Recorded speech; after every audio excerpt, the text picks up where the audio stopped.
questions that were asked to me, not a few, one question that was repeatedly asked to me after the session by various participants.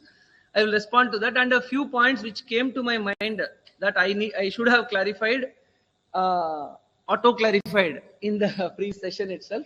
So those points I would clarify with regard to the mudras, bandhas, etc., and then get into the Nadanusandhana, this thing. One repeated question that I was asked while eating, while walking, while conversing was, you told that one need not take bath in the morning. It's actually not me, it is Swatmarama who says.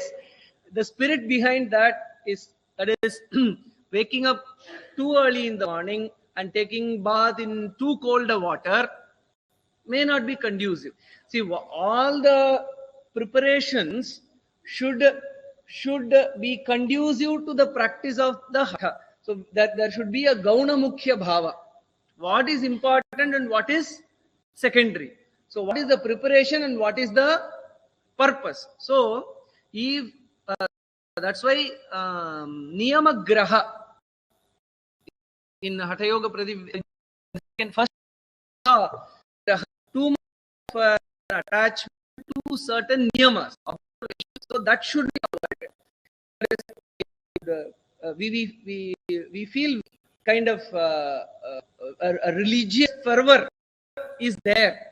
So I should perform it in a very sincere manner. All that intensity should be there in the mind.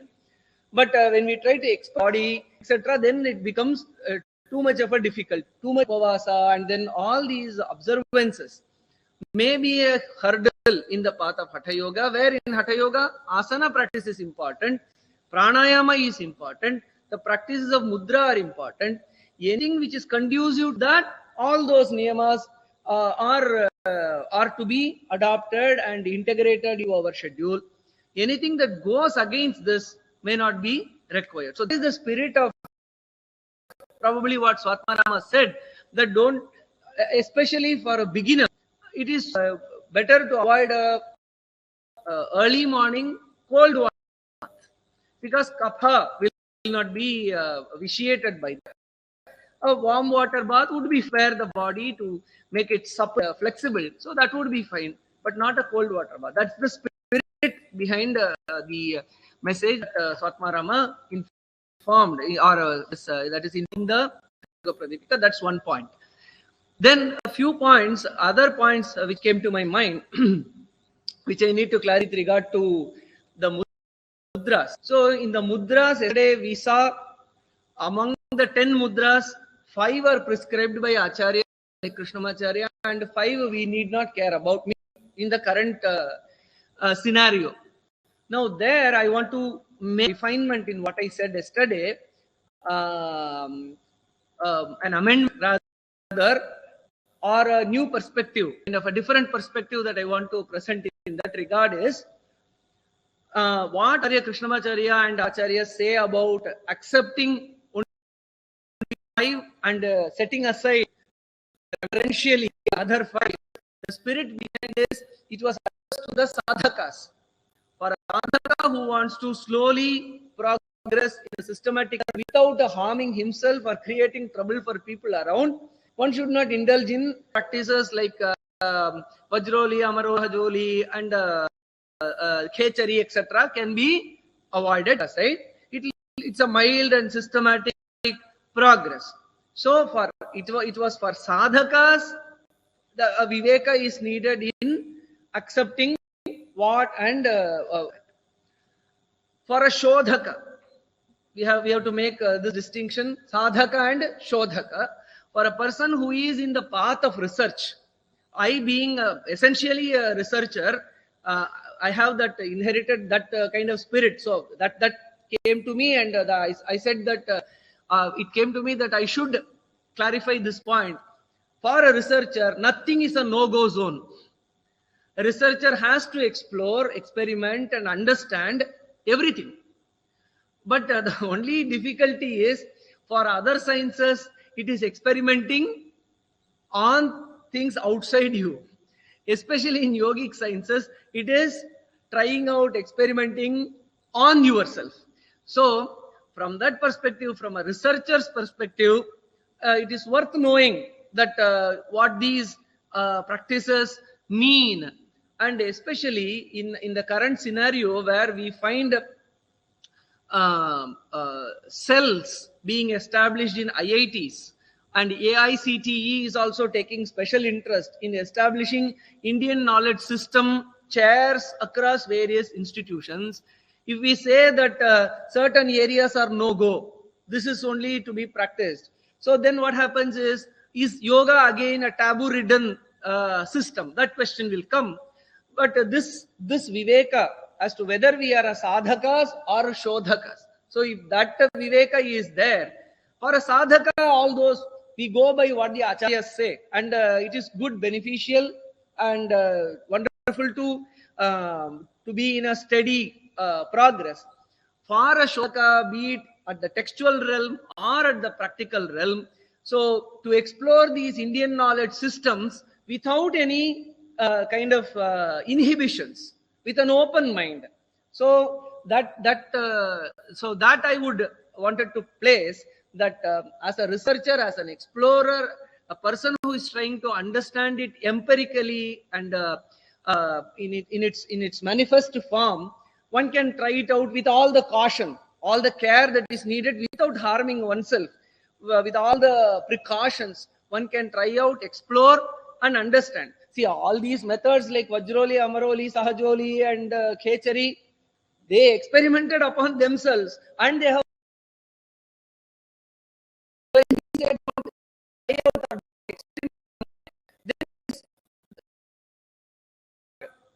so to explore fearlessly, that dhairya is needed to explore fearlessly in a scientific background. They can be explored. For those who are pursuing it as a sadhana for self-improvement, for health and well-being, this advice of the acharyas is worth following. This I wanted to place before you, and open to criticism and comments on this. So number one, that was the first. See, that's how we can make our Indian knowledge systems robust.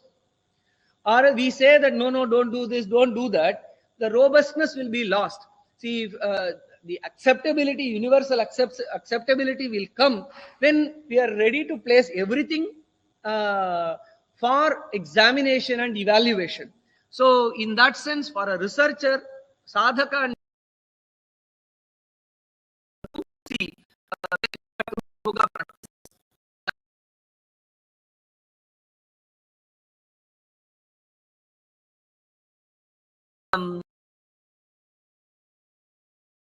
Point I wanted to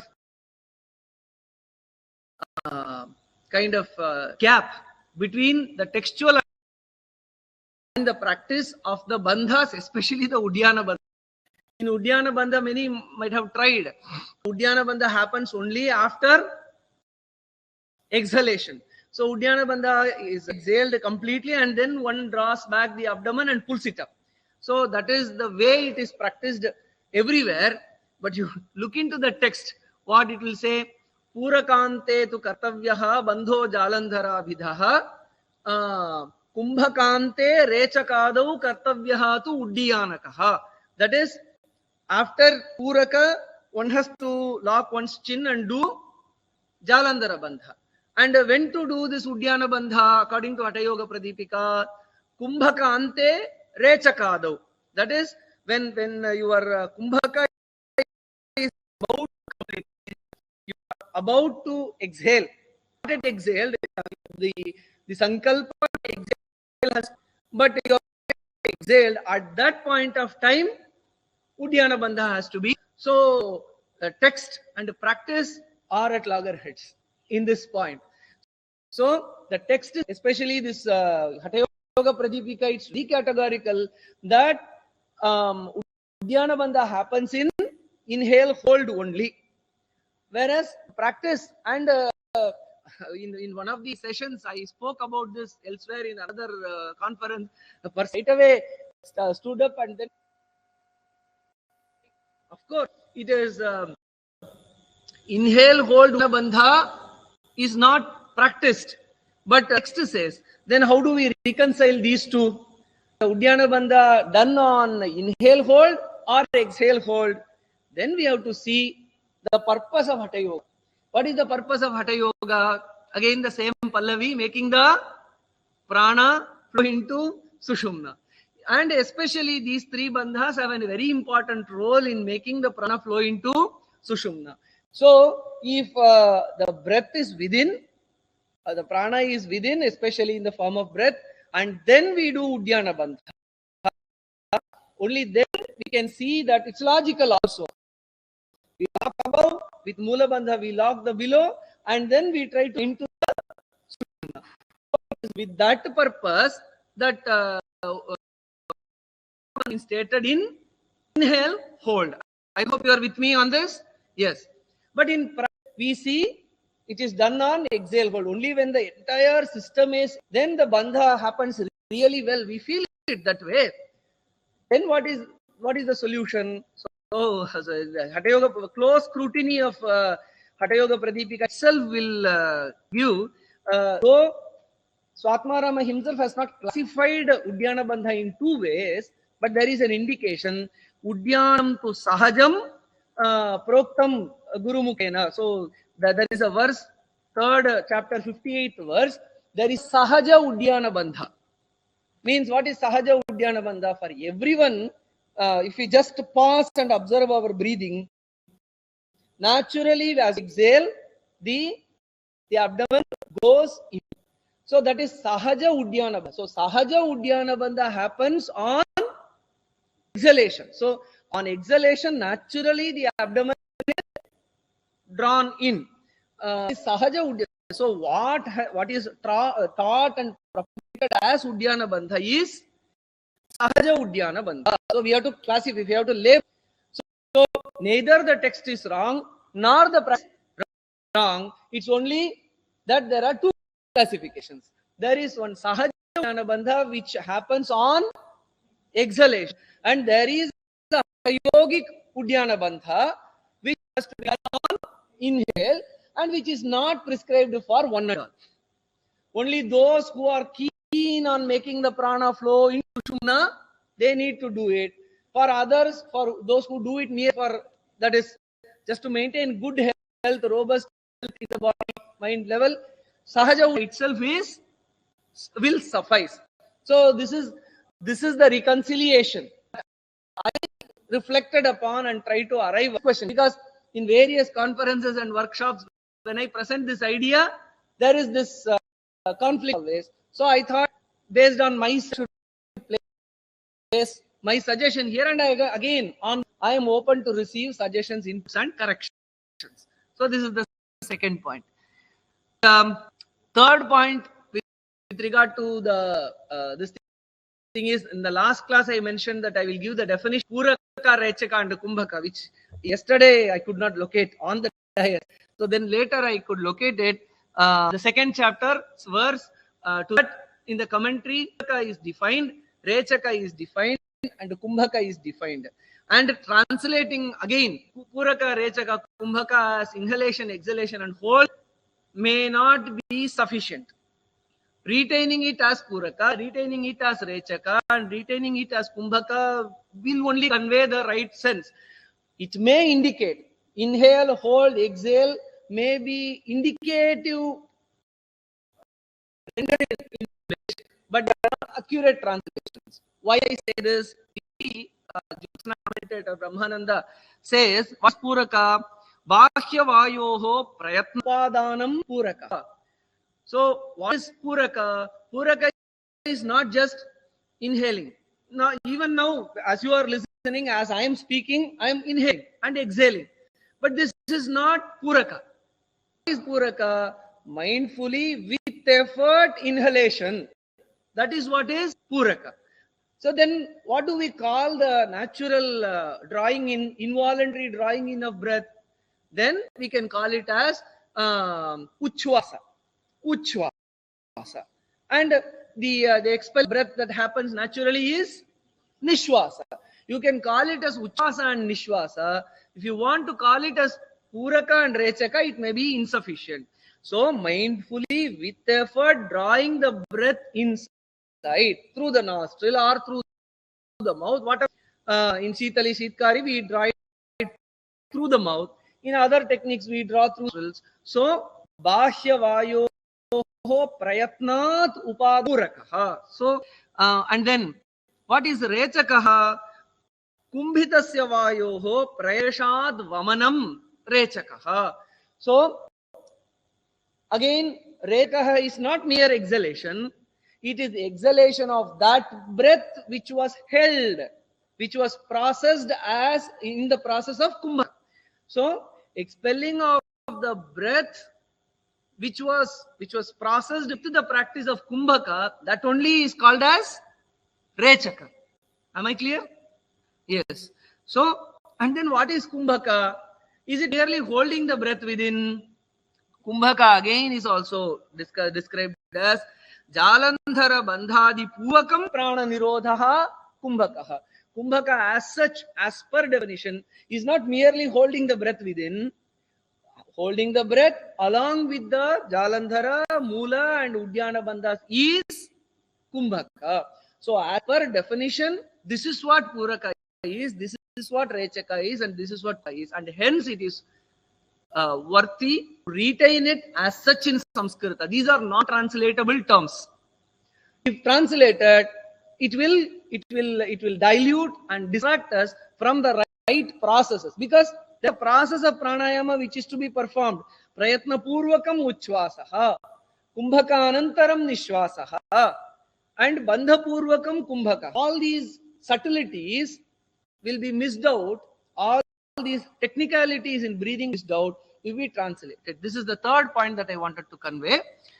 And again, another confusion that is there with regard to the two pranayamas.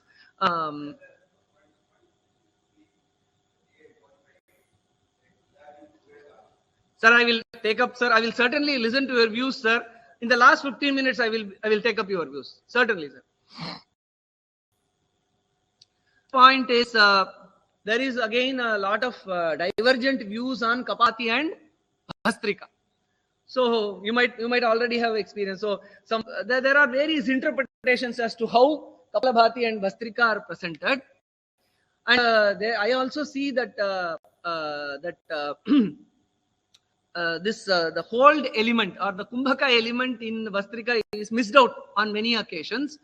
So as such, the Kriya dimension of Kapalabhati and Bhastrika as per the text. See, whatever I am stating is as per the text. And the practice trend may be different, but we should have a clarity as to what actually the text says and how far or what is the direction that the practice has taken. See, we are a beautiful tradition where we have very strong visual indication, and we also have a beautiful where there is very active practicing tradition also. So we have to, if one goes wrong, the other can come as check and balance. So in sense, I don't say that everything has to be performed as per the text, and all practice is not wrong. So in that way, one has to judiciously take the support of both the text and the practice. So text will in a way kind of is a radar, or kind of it will get the right direction to be taken, and it is a tradition which gives the practical insights and inputs. But the general direction should be taken is established by the text. So in that sense, I am neither claiming the superiority of the text nor the tradition is superior. A mix of both is what is, and a judicious, a viveka purvaka mix of both is needed. For that, it is not enough that we are immersed only in practice or not merely immersed only in the text. We need to bring both, bridge both. That's where I feel that Yoga Shastra Sangama plays a very critical role in bringing the practitioners closer to the text. Okay, so then I was speaking about Kapalabhati and Bhastrika. As per the text, as we see that the Kriya portion where rapid inhalation and rapid exhalation, which is indicated, In the Kriya portion, there is commonality. It is, but in Bhastrika, there is uninostril nostril breathing. Also, two nostril breathing is also there. That variation is also in Bhastrika. But by and large, the Kriya dimension of Bhastrika and Kapalabhati are one and the same. That is rapid inhalation and rapid exhalation, going by Hatha Yoga Pradipika. Other texts may have different views. I am restricting my view only to Hatha Yoga Pradipika. But Kapalabhati is a Kriya where it ends with only rapid inhalation and exhalation. Bhastrika, as it is one among the 8 Kumbhakas, Kumbhaka is an essential component of Bhastrika. After the last rapid inhalation exhalation, one has to do Surya Bhedana Kumbhaka. You can see text. So inhale through the right, hold the breath, and exhale through the, that is indicated. So Bhastrika ends with a Kumbhaka, and of course, if the text as such mentions a Surya Bhedana Kumbhaka, when we do through the other nostril inhalation, then it ends with the Chandra Bhedana Kumbhaka. So we see that there is essentially Kumbhaka component in Bhastrika which sets it apart from Kapalabhati. Otherwise, normally, generally, the Kriya portion is almost the same, whereas the Kumbhaka element in Bhastrika should be noted. So, or else what happens? I have seen certain teachers trying to invent certain non-existent difference between Kapalabhati and Bhastrika. No, the inhale is the focus in Kapalabhati. Exhale is the focus in Bhastrika. Nothing of that sort exists in the text as such. It maybe certain acharya practiced and seen that difference, but essentially going by the text, see any such general differences as such between Kapalabhati. The Kumbhaka component is very critical, and that's what makes Bhastrika one among the Kumbhakas, or else it can be put under the Kriyas. So Kriya is where mere action is done. No hold or no holding or regulation of the breath is done. So that's so Kapalabhati, a Kriya, so no hold, no Kumbhaka. And Bhastrika is a Kumbhaka, hence there is a hold component in that. So that I'm just trying to make clear the framework, so that there is a fundamental clarity about what Kapalabhati is set to give us and what Bhastrika is about to give us. Of course, there may be various traditions of practice, but this foundation, if we miss out, then the very difference between Kriya and Pranayama will be blurred. So if we have to keep that framework alive, we have to have this clarity. So these are the few points which came to my mind, which I wanted to clarify. On all these points, I am open to learn the learned audience. Okay, now let's go into the 4th chapter, which is Nadanusandhana, Raja Yoga, Samadhi. So Raja Yoga and Samadhi are one and the same. Raja Yoga, Samadhischa, Unmani cha, Manonmani. All these are synonyms for Raja Yoga. And so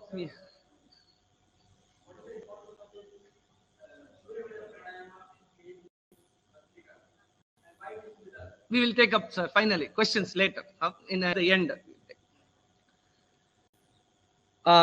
So initially I will give the chapter structure here. See, Samadhi and its, there are 114 verses in this chapter. Samadhi and its importance in first 15 verses. Importance of Samadhi is stated in the first 15 verses. And here it is clarified for Samadhi. In the next set of verses from 16 to 28, we see that for Samadhi, importance of Sushumna and the entry of Prana into Sushumna is emphasized. See, if one has to even dream of Samadhi, one's breath has to have settled down to a great extent. The Prana at least should have entered into Sushumna. Only then one can think about the state of Samadhi, etc. So because only when the Prana enters into Sushumna, the Prana's what do we say, the pulsations or the vibrations in prana settle down, and the manas also calms down. That is the theory, that is the fundamental principle of Hatha Yoga Pradipika. With this preparedness, only the real state of samadhi. I have seen many people bringing down the state of samadhi to, see, I'm listening to music. Aha, my mind is totally immersed in that. I'm in a state of samadhi. No, I'm sorry. I beg to differ from you. In certain actions, we may be observed externally. That has been clarified by Vyasa himself. If someone is very immersed in writing, 10 times people are calling him, he is not lifting his head and looking. Is that samadhi? Is he immersed in writing? Is that samadhi? Or I am listening to music, so I am totally immersed in that. My mind is not going elsewhere. Is that samadhi? Or I myself am the performer, I am the dancer, I am the singer. I experience that bhava and I am singing or dancing or performing. Is that samadhi? So that question needs to be thought over. And when we go strictly by the Shastras, those things cannot be called as samadhi. Of course, they are vikshepa upasarjani bhutaha samadhi. Vyasa himself in his Bhashya conveys that there are certain samadhi-like experiences in our day-to-day transaction also, just like this. Getting immersed in whatever we are doing and dead to distractions outside. So they are samadhi-like states. Vikshepa upasarjani bhutaha samadhi, where it is also vikshepa, but vikshepa being subservient to some kind of an ekagrata. So ekagrata is dominant, but vikshepa is not ruled out at that state also, because in performance I still have that rajas. Rajas is dominating. I am playing with full focus as a cricketer. Ball is the only focus. I have to hit it to a sixer. There also a kind of ekagrata bordering samadhi might be there, but it is vikshepa upasarjani bhutaha samadhi only. It is not the proper yogic samadhi, because our senses, our mind, everything is outwardly only. There also sometimes our mind settles down. We go to the beach, we feel that endless expanse, and mind settles down. That is also vikshepa upasarjani bhutaha samadhi na yoga pakshe vartate. This is what Vyasa says. Samadhi like experience. One can compare, give a comparison to samadhi with these experiences, but one should not make mistake in calling that as samadhi. So that has been clarified by Vyasa. He has preempted all our, one should not drag down the state of samadhi. Samadhi happens only when we are settled, eyes closed, turned inwards, and chitta vrittis have in us, or the sattva is dominant, not vikshepa, or rajas which impulse vikshepa. So rajas dominant, ekagra is there, and then the mind is turned inward. This is textbook samadhi for you, or proper samadhi for you. All those external experiences, people can liken it to samadhi, but not samadhi as such. So that clarity I just wanted to, that clarity that I kind of understood, I place it before you for your consideration. So that's on the concept of samadhi. And then the for attainment of samadhi, practices of laya, the concept of laya is introduced. Then Shambhavi Mudra. There are two types of layas which are mentioned in this chapter, Pranalaya and Manolaya.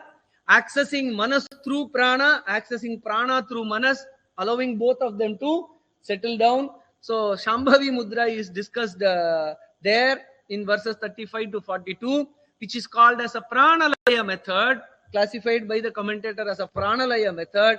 Then again the repetition of Khechari Mudra, as one among the mudras, among the 10 mudras in third chapter, Khechari has already been mentioned. A slight variation to Khechari is mentioned as part of Pranalaya, where certain additional activities are also prescribed. In the Khechari Mudra, prescribed as Pranalaya method in the fourth chapter. And then other meditative Laya practices, especially the Manolaya. where to focus on, meditate upon the Brahman, meditate upon the Kundalini, and various such meditative insights. So that is 4, 5 focus on the pranalaya. Point 6 indicates manolaya methods, the various visualizations that will help the mind to settle down. Those practices are mentioned in point 6. And after all these initial descriptions of possibilities of various methods for leading the mind to samadhi, comes the centerpiece of this chapter, that is Nadanusandhana. The prescribed Nadanusandhana is also considered as a laya practice only, but it is a kind of manolaya practice. So the mind is allowed to focus on the nada. It's not a pranalaya method, it is manolaya method, where mind is the focus, and the mind is instructed to listen to the various kinds of nadas. So, and it is the most prescribed, or the most a method which is very closer to the heart of this Acharya Swatmarama. And even in Yoga Taravali, we see Shankaracharya's work, Yoga Taravali, Sapada Laksha Layavadhanani Vasanti Loke Nadanusandhana Samadhimekam Manyamahe Manyatamam Layana. So, Sadashivoktani Sapada Laksha Layavadhanani Lasanti Loke Nadanusandhana Samadhimekam Manyamahe Manyatamam Layanam. This is a verse, the opening or one of the initial verses of Yoga Taravali Shankaracharya. So it is a most respected method of laya practice, which will lead to samadhi, not only to Swatmarama, but also in Yoga Taravali also. So one of the respected methods here. And you can see the verses 67 to 102, major chunk of verses in this chapter is devoted to this Nadanusandhana method. And finally, certain concluding verses, certain descriptions about the state of Jivan Mukta. It's very important. So what is the state to be achieved by the practice of all these methods in all the 4 chapters? Jivan Mukta Lakshana is highlighted towards the end. And finally, a parting advice to the student is also given to stay grounded, stay focused in practice, and not let the mind wander into various speculations or any other this thing, or merely theorizations. Don't wander in that. Be grounded in your practice. Such an advice is given towards the end. How much our time permits, I will elaborate these things. So what is samadhi? Here there are various definitions of samadhi. In Yoga Sutra we see Tadevarthamatra Nirbhasam Swarupa Shunyamiva Samadhi. Dhyanameva Samadhi, where the mind itself, the existence of mind is not recognized. It gets absorbed totally in the object. Whereas here samadhi is described as Karpura Manale Yadvat Saindham Salile Yatha Tadvat Sandhiyamanantu Manas Tatve Niliyate. So just like Karpura getting absorbed into Agni, or salt getting absorbed, imperceptible, into water. Similarly, the mind getting melted into the object of meditation. It is the same definition that Patanjali also gives. It's more picturesque. Means the word picture or the example that is given, that idea diffuses, the idea of samadhi diffuses into our mind better with these examples of camphor, Karpura, and Saindhava and Salila. Saindhava is salt and water, that example. And not only samadhi does not end here.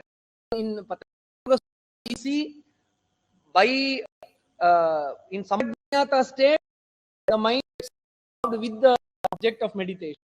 But in Asamprajna state, that chitta vritti is also overcome, is absolute of vrittis, and only the Chaitanya means. So where samskara sheshaha anyaha, what remains in the mind? Only samskaras, vrittis.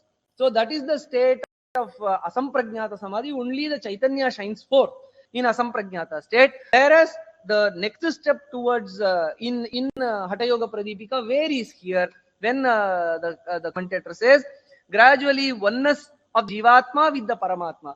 There is no as such apparently seen in Yoga Sutra. We don't see any Jivatma Paramatma Sanyoga in Yoga Sutra, whereas Hatha Yoga Pradipika says when the Atman is realized or understood or reflected purely in the Chitta, a Chitta that is thus absorbed in the Atman, such Atman which is coupled with Chitta, that gets merged into the Paramatman. So this is the moksha description that is given in Hatha Yoga Pradipika, whereas in Yoga Sutra we see in Samadhi, the ultimate state of asampragnata or nirbija samadhi is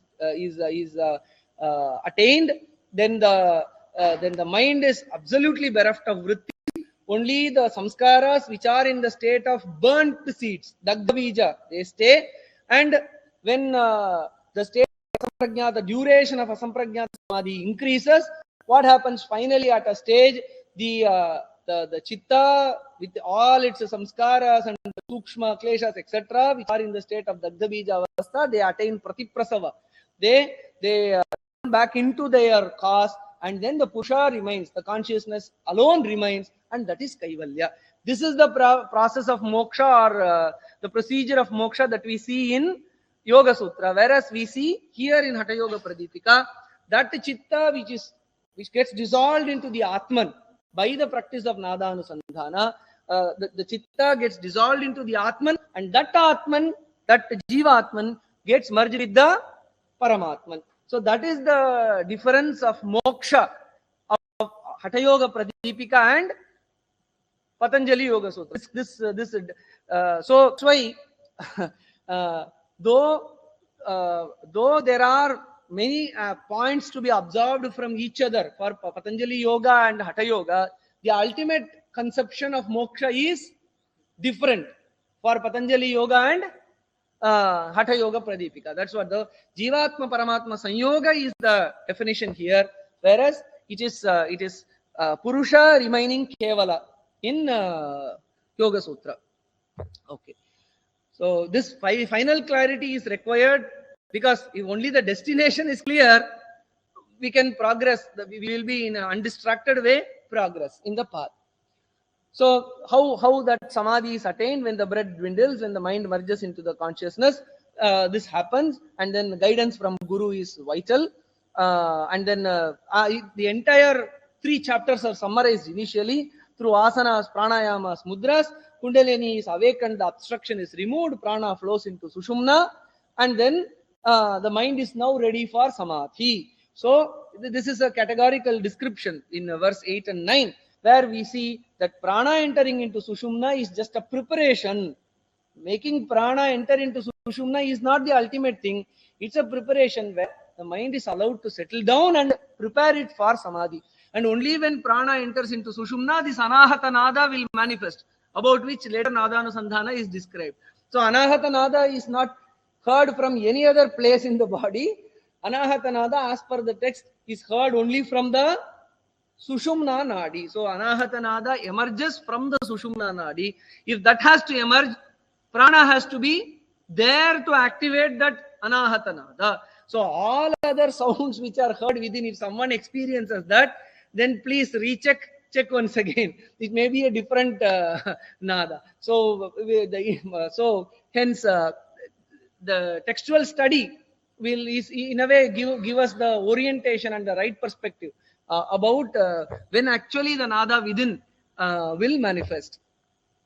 No, I don't discount the experiences of people, because some may not require all the practices. We see bhava pratyayo videha prakritilayanam. There are certain bhava pratyaya, means there are various interpretations to that sutra also.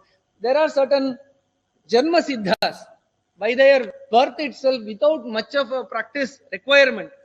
Purvabhyasena tenaiva kriyate hi avashopi saha. So because of the purva janma abhyasa, certain people can right away experience all those nadas. No discounting on such experience. With the utmost respect and reverence, we have to honor and respect such personalities. Whereas in the general, because we are majority, So we have to go by the rules as much. So there may be a few exceptions, but exceptions are to be respected. But the general rule is to be prescribed. That's why these texts have appeared when they say that these nadas manifest only when the prana is within Sushumna. So, so all these again are highlighted, and then so repeatedly verses 16 to 34, especially they highlight that prana and manas have to settle down. Even while speaking about samadhi, the Acharya Swatmarama repeatedly mentions that prana and manas have to settle down. He is just preparing the ground to the discussion on pranalaya and manolaya. So where he says that the regulation of breath and the regulation of mind is needed. One can dream of samadhi only when one can only through the pranayama and the mano nigraha, the samadhi state is possible. And then the fickle nature of the mind is also described in the process. The mind is compared to parada or mercury. It is as fickle as fluid and fickle like a mercury. We can see beautiful examples that the verse 26 and 27 in 4th chapter, it beautifully compares how mercury can be compared to or how mercury can be equated to the manas. The verse itself is very interesting. I'll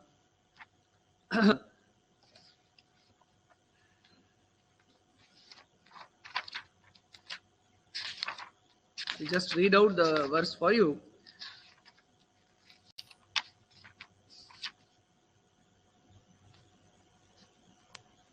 रसस्य मनसश्चैव चञ्चलत्वं स्वभावतः रसो बद्धो मनो बद्धं किं न सिद्ध्यति भूतले मूर्छितो हरते व्याधीन् मृतो जीवयति स्वयं बद्धः खेचरतां धत्ते रसो वायुश्च Parvati. So when the mercury is frozen by certain processes, then it can be a cure for various illnesses. Similarly, prana at the end of Kumbhaka after Rechaka can cure certain illnesses. So it's a comparison. When burnt, mercury, when it is burnt, it gives life. So it's a life-saving kind of preparation. When mercury is burnt, certain things are prepared out of it. It's a Rasa Shastra. And in the context of prana, what is the burning of prana? Prana entering into the or reaching the state of Brahmarandra. That is what gives life. Just like mercury gives, or the burnt mercury can give life to people physically. When prana enters into Sushumna and reaches the Brahmarandra, that is the state of burning of prana, the comparable. And in that state, it gives life, means it prolongs life. And when bound into pills, it helps raising in the air. So, baddhaha khecharatam dhatte. If mercury can be bound into pills and used appropriately, as by the one who knows Rasa Shastra, then one can levitate. That's what the Hatha Yoga Pradipika says. And similarly, when prana enters into Sushumna and it can be taken to the level of Bhrumadhya, levitation can happen. So in this way, it is just the Shastrakara sees the Parada, the mercury, and sees a lot of parallels with Manas. So just like probably people were very adept in using mercury for various purposes. So you have a mercury within. We see even in English there is a expression, a mercurial rise of a person. So that beautiful expression, mercury indicates the volatility and the potential outside. So the same potential is there in prana. So use your own prana to cure yourself. Use your own prana to attain longevity. Use your own prana to do wonderful things, unimaginable things otherwise. So the point is, rather than going into the external Rasa Shastra and using those things, prana itself is an elixir. Prana itself is the Sanjeevani, which can do wonders. So that is the idea this example or this comparison to prana and mercury has to be seen in that sense. So there are again such other descriptions on laya for breath and mind control. The laya, layo vishaya vismritihi. Whatever practice done through prana or whatever practices done through the manas, if the vishaya vismriti happens, if forgetting of the objects of senses happen, forgetting means it is not that it is a kind of mental derangement out of which we forget. No, it's not in that sense. Being absorbed in the practices of manas, like nadhanusandhana, which are stated later, and being absorbed in the practices of prana, like pranayama, etc., we don't care about the objects outside. Layo vishaya vismriti. When that happens, then that is the state of laya. Laya is again not means destruction. Srishti, sthiti, laya. In that context, the word laya is used in the sense of annihilation. But this laya is not used to be understood in that sense of annihilation. Nothing is destroyed. The mind is totally absorbed and it is very steady and it is very much ready for the higher practices of samadhi. Or so it is in that sense the description of laya. And another beautiful definition of laya is also given. One definition of laya is layo vishaya vismritihi, and then laya is also defined as apunarvasanothanam. Apunarvasanothanam, the non-re-arousal of the vasanas. So vasanas keep arising in the mind.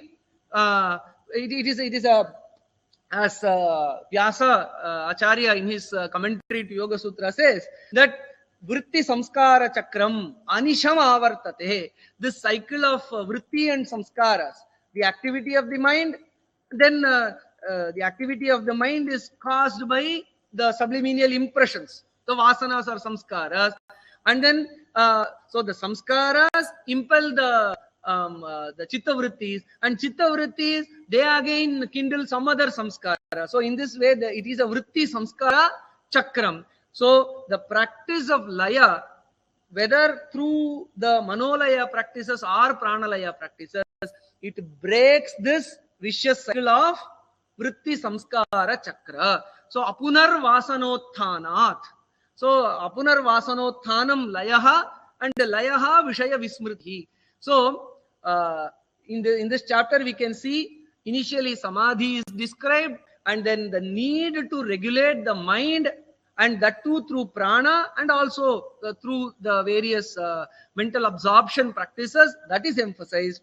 And then it is condensed, those practices which help in the absorption of the mind, it is condensed and presented as one term that is called as laya. So laya is the process that happens here. And then we see twofold definition or twofold categorization of laya: pranalaya and manolaya.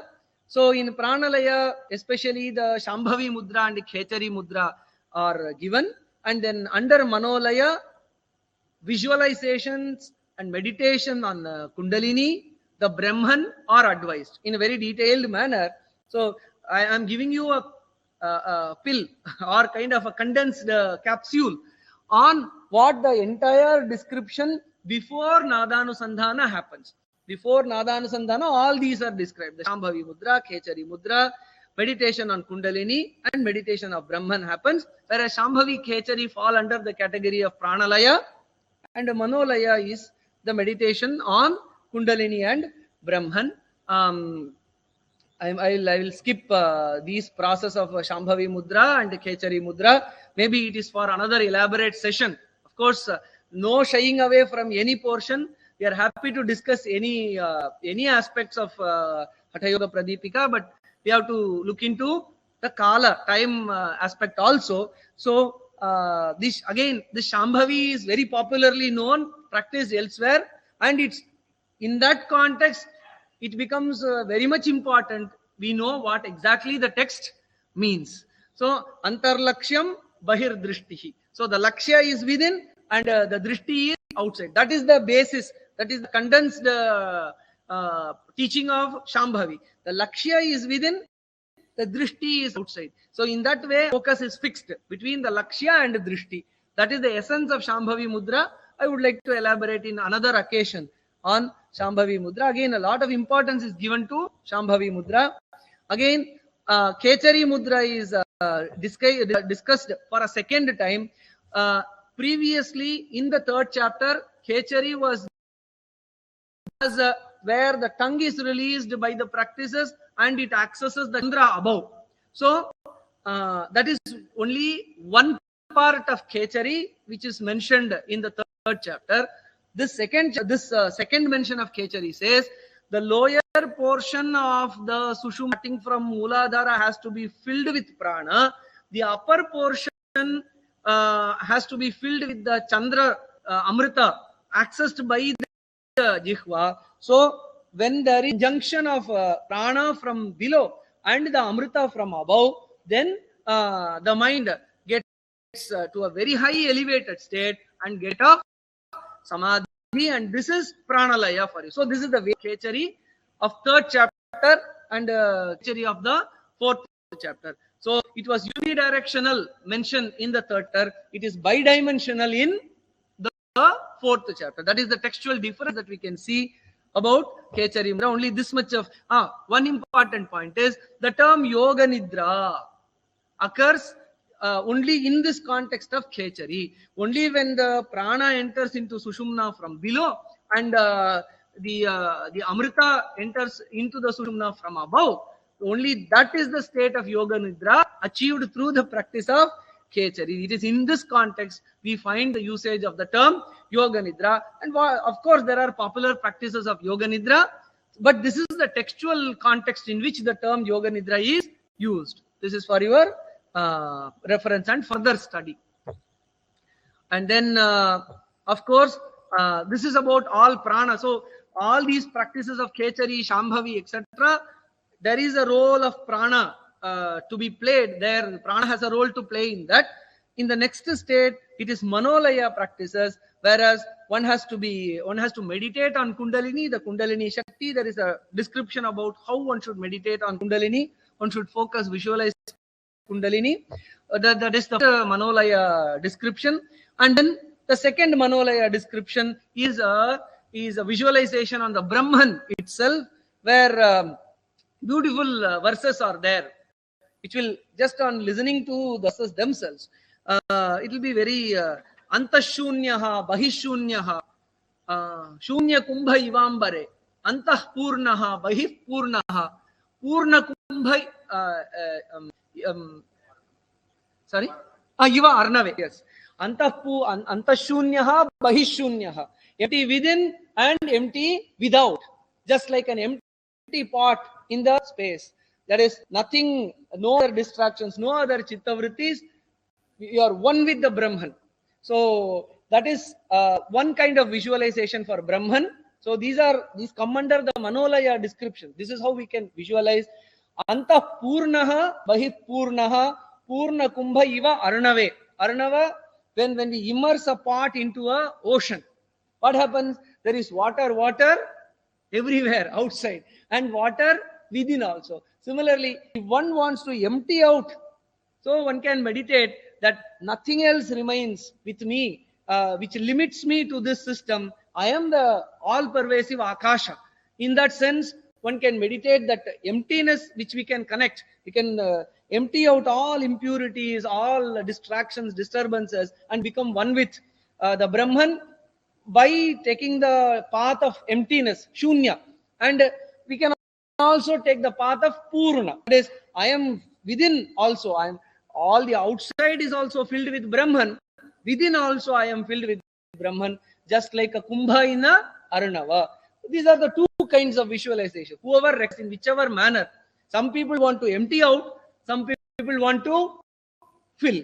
So according, one can, or the same person in one context would want to empty out, in another context he would want to fill in. So in this way, depending on Deshakala and also depending upon the Adhikari, any of these methods of Manolaya can be adopted. When you go into the Samudra Tira, you can very well recite these verses. Antashunyaha bahishunyaha purna kumbha ivambare antapurnaha bahipurnaha purna kumbha iva arnave. All these are verses which will, these are very much connected with the cosmos, and in a yogic way we can connect these. And when we, as yogis, when we look into the nature, this is where we can attain that yogic absorption. So always we can be connected with yoga if you are connected with the text. See, I am a textual person, I have to highlight this. If a few verses like this are remembered by you, then whenever you feel or kind of see any such this thing connected to the text, immediately it will establish a connect with the yoga, and the mind will be settled. So when you go to Samudra Tira, this is verse which you can recollect. And Prayatna Shaithilya Ananta Samapatibhyam. Ananta Samapatti also means the same, like just after Sthira Sukhamasanam, you get Ananta Samapatti. Endlessness. Whenever you see an endless expanse, then the endless expanse is the most sthira, because in Akasha especially we see it is, and even Samudra is also most sthira, because it very rarely crosses the border. Tsunami occurs once in a century. When the human atrocities increase beyond a particular limit, only then tsunami occurs. In Vedas themselves we see that the earth and also the Samudra have given word to Prajapati that we will not cross our limits. The earth will not shake beyond a particular limit, and Samudra will also, I'm trying to recollect that, it is in Taittiriya Brahmana. So it says, so be it the Samudra, be it that Ananta entities, whichever we see, they are established. They are symbols of Sthira and Sukha. So that's how we can connect. Ananta Samapatti can be recollected when you go to such wonderful places. So in this way, these Manolaya methods are, after establishing all these processes of Pranalaya and Manolaya, finally one Manolaya method which is most recommended is Nadhanusandhana. Already it's 10:15. I should stop for questions now. I'll take another 2 to 3 minutes to wrap up this Nadhanusandhana discussion. I will at least give a skeletal structure of what Nadhanusandhana has, and then it should not be one way. At least last 10-15 minutes should be, I should be able to listen to your views. So in Nadhanusandhana, there are two types of Nadhanusandhana we see in the text. I will share an article that I have written about Nada, an overview of Nadhanusandhana in Hatha Yoga Pradipika. I will share with the organizers. I request if it can be emailed. So it will give a very clear idea about what exactly the text speaks about Nadhanusandhana.